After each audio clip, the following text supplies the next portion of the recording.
Pemirsa, Assalamualaikum warahmatullahi wabarakatuh. Waalaikumsalam warahmatullahi wabarakatuh. Terima kasih, selamat datang Bapak Madun Haryadi, ya, yang tidak sengaja nih, ya. Saya juga kaget, sudah tunggu datang. Mungkin ini dengan Pak siapa? Pak Ed. Pak Ed ya? Pak Ed ya, Pak Bagas. Selamat sore Pak Jadi. Hadirnya beliau, Pak Madun Haryadi, Sumedang itu tidak sengaja, mungkin kebetulan beliau itu mungkin lagi ada punya aset juga di sini, acara atau ada pekerjaan ya. Ya. Saya nggak bisa tanya lagi detail. Dan sebelum podcast ini kita lanjutkan, relawan anti korupsi GPHNRI itu siapa Pak? Gerakan Penyelamat Harta Negara Republik Indonesia. Baik. Ini pernah kita baca di media, mendatangi gedung KPK Senin 14 bulan 10 tahun 2004 ya. Iya. 2024. Ya. Ketangannya GPHNRI guna menyampaikan bukti pendukung. Tambahan terkait dugaan tindak pidana korupsi yang terjadi di Kabupaten Sumedang. Tapi maaf, saya juga tidak bicara Sumedang karena dia ada 3 kabupaten barangkali ya. Iya. Kabupaten mana aja Pak? Bandung, Cianjur, dan Sumedang. Baik, saya teruskan. Kabupaten Bandung dan Cianjur kalau salah ya. Iya. Sumedang termasuk.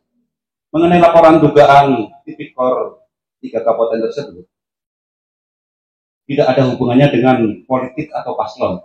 Saya sampaikan sekali lagi, tidak ada hubungannya dengan politik atau pasangan calon bupati, wakil Sumedang.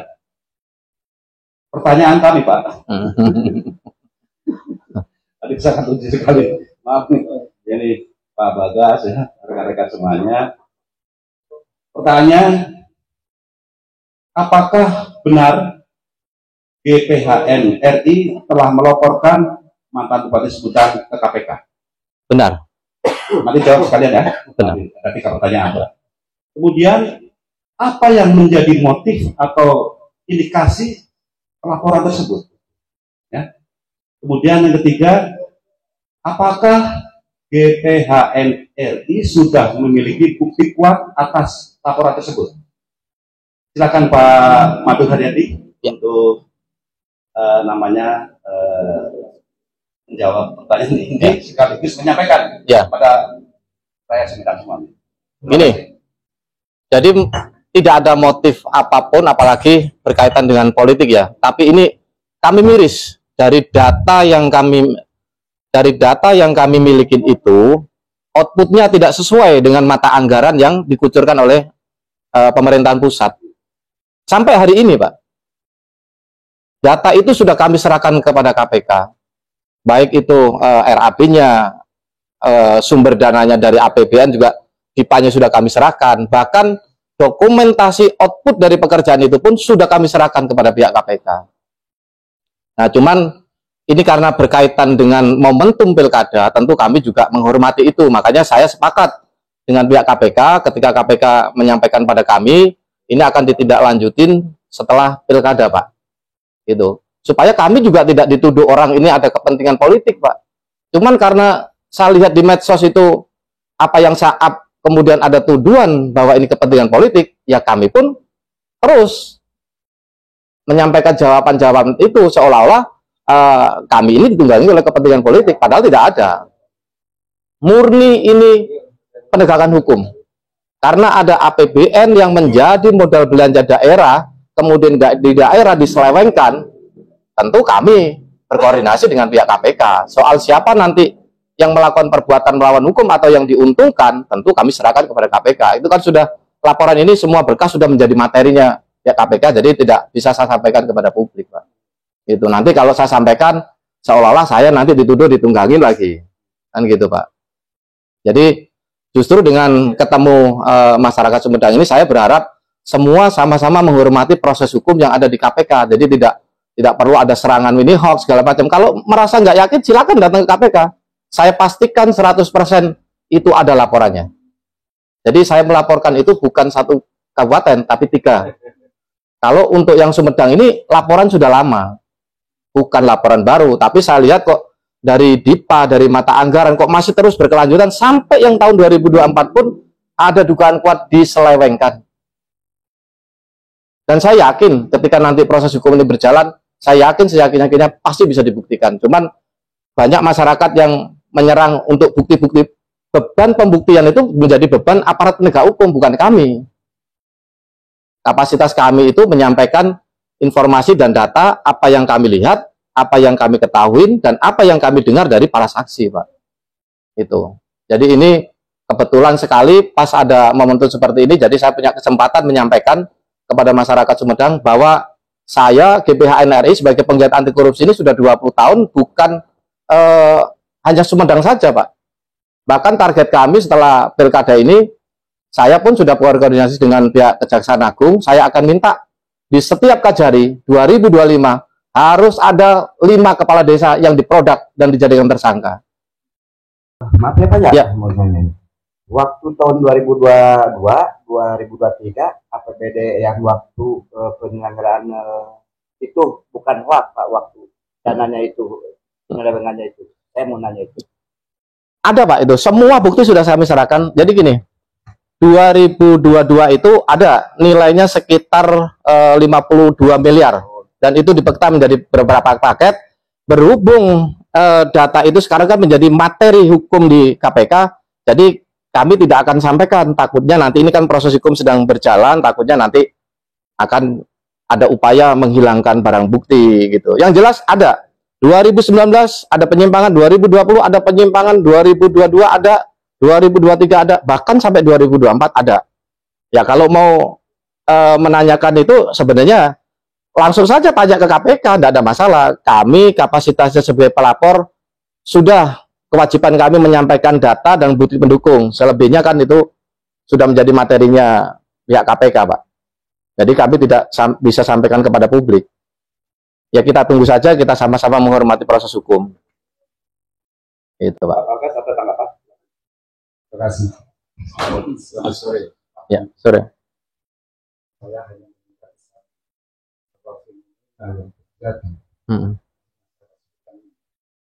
rentan dengan adanya yang Bapak Mas. Ya. Ini masyarakat sebenarnya kan mas. Mm-mm. Apakah benar itu tidak ada kejelasan dari masyarakat? Karena saudara-saudara kami di sini Ya. menunggu kepastian. Ya. Proses hukumnya kan begitu lah. Proses hukum, tindak lanjut ke depan seperti apa? Karena kami di sini, maaf masyarakat kami, atau saudara-saudara kami di sini, dalam pilkada ini perlu kenyamanan, keamanan, kan seperti itu. Iya. Jadi tidak gaduh dalam hal ini. Sementara itu Pak. Terima kasih. Akan tanggapi Pak. Jadi begini Pak, saya sendiri pun sempat tertawa ketika ada yang bereaksi bahwa laporan masyarakat itu hoax.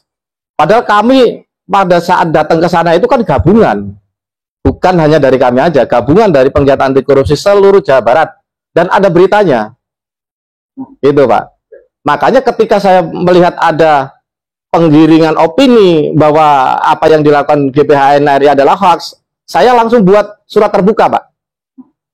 Saya tantang Pemda Sumedang yang membuat berita hoax itu, kita live aja di stasiun TV, undang KPK, undang kami, dan undang yang lainnya, supaya masyarakat ini tidak termakan oleh opini. Itu kan juga berita hoaxnya juga sepihak.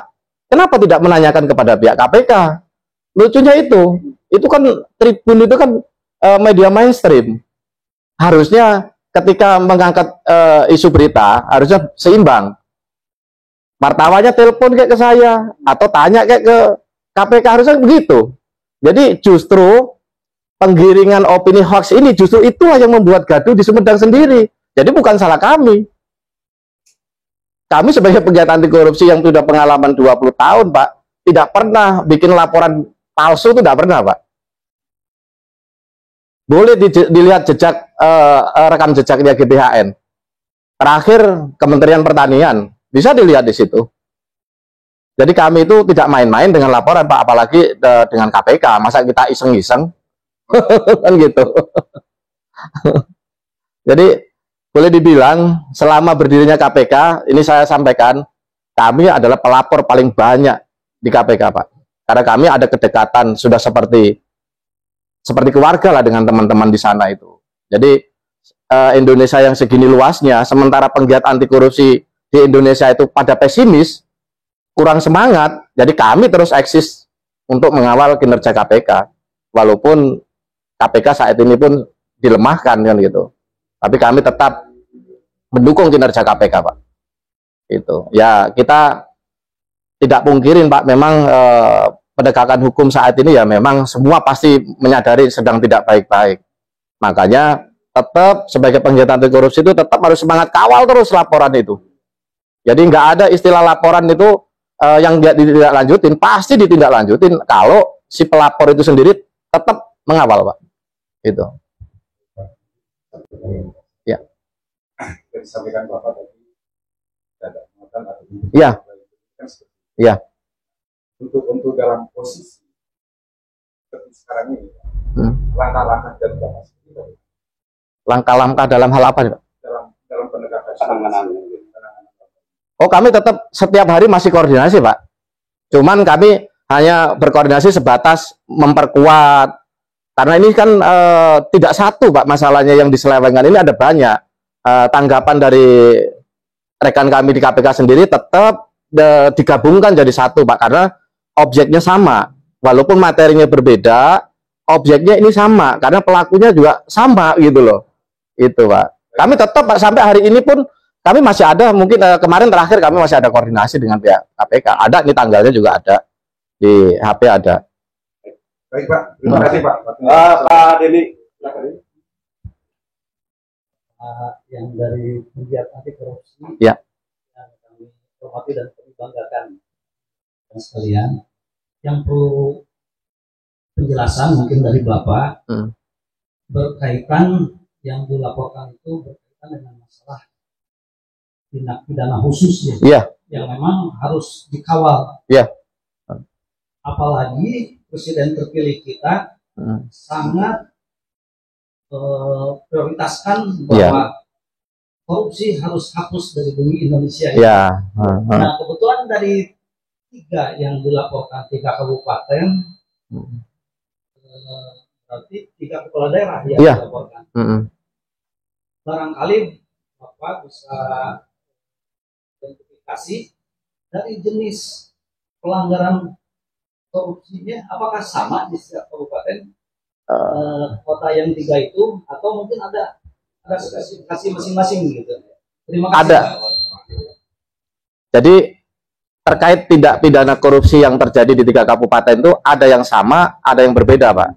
Ada yang memang RAB-nya di markup, kemudian outputnya tidak sesuai RAB. Ini telak, Pak, sudah jelas ada kerugian negara. Yang kedua, ada juga yang jual beli anggaran.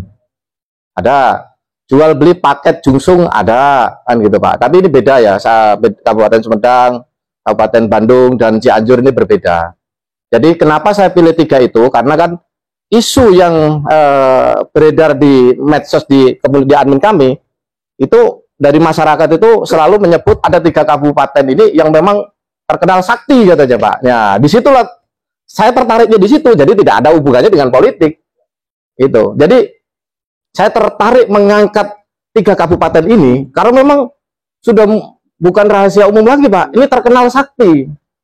Backing-backingnya ada gitu loh. Makanya dari situlah kami sebagai penggiat anti korupsi yang sudah cukup lama penasaran yang begini nih, yang tantangan buat kami, yang senang buat kami gitu loh. Saya lebih senang yang diumumkan sakti-sakti itu, lebih senang saya. Itu.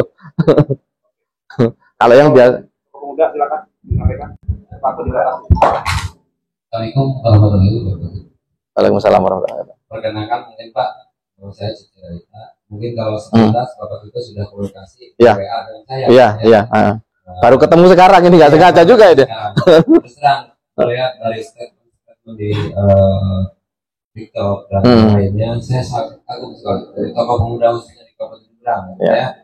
Jadi pada intinya mungkin ditambah lagi saya punya data saluran masalah kejelekan kebobrokan Bagnas, ya dengan Kang Isuban. Pada intinya saya sangat apresiasi tinggi sekali buat Bapak dan kebetulan alhamdulillah mungkin saya alhamdulillah didahulukan juga jadi anggota GPHMI di Kabupaten Sumedang, tapi belum dikasih KTA. Jadi pada intinya saya dengan memohon dengan kerendahan hati kepada Bapak Ketua yang ada di sini, kebetulan bisa ditepungkan dia, abi bahagia sekali. Moga-moga dengan pertemuan ini membawa hidayah buat kita semua. Ya. Jadi pada intinya, adapun nanti kebobrokan oknum-oknum dari birokrat yang ada di Kabupaten Sumedang, saya sedikitnya mungkin nanti bisa melapor via Bapak langsung. Karena Bapak sendiri kan bisa tembus ke Senayan langsung gitu, kalau ibaratnya gitu ya. Samping itu mungkin Pak, pada intinya dari delik-delik yang saya lihat di komen atau di apa-apa, pada intinya mungkin sedikit mengkritik nggak apa-apa ya? Iya. Bahwa posisinya kita kan pegiat anti korupsi yang notabene kita ini tidak dibayar. Dan siapapun. Untuk kedepannya alangkah baiknya mungkin saya 3 kali berbicara. Jadi pada intinya mungkin ada sedikit banyak asumsi dari sekarang musim pilkada gitu Pak, dari calon nomor sekian yang menitik beratkan bahwa posisi GPHN RI itu ada duduk di pasangan nomor urut sekian. Nah untuk kedepannya, tolong mungkin saya atas nama anak Bapak yang notabene bakal beri SK mungkin untuk kedepannya ya, jadi kepengurusan GPHN RI Kabupaten Sumedang, tolong Pak, budaya netralitas kita itu kedepankan. Meskipun saya lihat jujur Pak, saya bangga karena bukan Sumedang aja yang dikupas, dari daerah lain kabupaten kota yang lain juga dikupas ya Pak. Dan saya berterima kasih sekali apa istilahnya nama, karena habis sebagai istilahnya pemuda dari Kabupaten Sumedang merasa bersyukur sekali atas ditangkapnya Deden Aminuddin Saleh, tapi kelakuan salah. Bersyukur sekali Pak, saya jujur demi Allah ya. Soalnya posisinya sombongnya bukan main Pak, kalau misalnya orang uang. Saya atas nama Cicirai Pak nih, mau siapa? Jujur Pak, 17 nomor yang ngancam ke saya, suruh narik statement. Tapi saya mah senang Pak, dikejar-kejar atau di move kayak gitu, saya mah senang, malah mencari. Karena pada intinya, biar justisia ruat saya Pak bagi saya. Dimanapun itu kebenaran, Pak setuju. Jadi notabene yang saya juga dari LBH, salam baktos dari ketua saya Pak Agung Koji Nugraha Pak, sangat mendukung pergerakan GPHNI DPP pusat, yang intinya saya sangat bangga dan salut. Teruskan perjuangan, jikapun misalkan ada apa-apa, bukan saya merasa jago, kami dengan reng-rengan untuk demi kebenaran. Kebetulan saya di FKI juga, forum komunitas IMI motor Kabupaten Sumedang, pemicek masyarakat mah gangster senapanya, tapi dah alim pada dukung Pak, siap membentengi untuk kebenaran biar Sumedang lebih maju ke depannya tanpa aya tikus-tikus korup gitu. Mungkin itu statement dari saya. Billahi taufiq wal hidayah. Wassalamualaikum warahmatullahi wabarakatuh. Waalaikumsalam. Boleh saya tambahin tadi yang Bapak tadi soal motif tadi dong. Jadi gini Pak, tadi Bapak sempat soal motivasi. Sebenarnya tanpa sengaja juga Pak. Jadi ketika saya melihat berita adanya soal penghargaan, di situ saya merasa terlukai rasa keadilan saya Pak. Sebagai masyarakat, saya sebagai penggiat anti korupsi yang bermitra dengan KPK sudah hampir 20 tahun, tiba-tiba KPK memberikan penghargaan kepada satu kabupaten yang menurut kami sangat bobrok. Di situ langsung saya datang Pak ke KPK. Besoknya saya datangin dan ketemu petugas yang memang Katimnya wilayah Jawa Barat. Saya protes ke beliau. Saya akan kirim surat ke Pak Andika yang memberikan penghargaan kepada Kabupaten Sumedang. Kami ini punya datanya kebobrokan Sumedang. Tiba-tiba muncul berita seperti itu, adanya penghargaan. Ini kami sangat terlukai rasa keadilannya. Dari situlah kami kembali bangkit lagi. Saya angkat lagi kasus yang tadinya sempat mandek di KPK. Jadi kasus Sumedang ini bukan kasus baru. Kasus lama, dengan adanya karena kami merasa terlukai rasa keadilan tadi, saya tambahin data-data baru terkait 2022, 2023 sampai 2024. Itu. Jadi tidak ada saya motif untuk kepentingan politik, tidak ada. Tadi ini murni karena ada rasa keadilan yang terlukai, Pak. Ya, biar masyarakat paham awal mulanya dari situlah, Pak. Soal penghargaan. Kalau adu penghargaan, saya juga punya piagam penghargaan, Pak, sebagai narasumber KPK dibajak. Saya tanya sekarang Doni sebagai penerima penghargaan, sanggup nggak dia jadi narasumber KPK ketika KPK dibajak? Ini saya Pak yang diundang sebagai narasumber, kan gitu. Akhirnya saya diberi penghargaan sebagai narasumber ketika KPK dibajak pada saat itu. Terima kasih kepada Bapak Ketua Bapak Madu Haryadi yang sudah vaksin dan sudah tanpa diundang. Ini mungkin karena memang Allah yang memberikan berkat. Dan kepada Pak Cece, Pak Deli, Pak Bagas, rekan saya di Pak Madu Haryadi, terima kasih sekali kehadirannya. Kemudian pada masyarakat, kami di sini mengadakan silaturahmi melalui podcast, tidak ada unsur apapun, tidak ada keberpihakan dari paslon manapun. Ini pure silaturahmi bahwa kondisi Sumedang seperti ini karena ada beberapa narasumber yang hadir dan mempertegas bahwa kondisi Sumedang itu seperti ini. Untuk itu podcast hari ini kita tutup dengan ucapan alhamdulillah.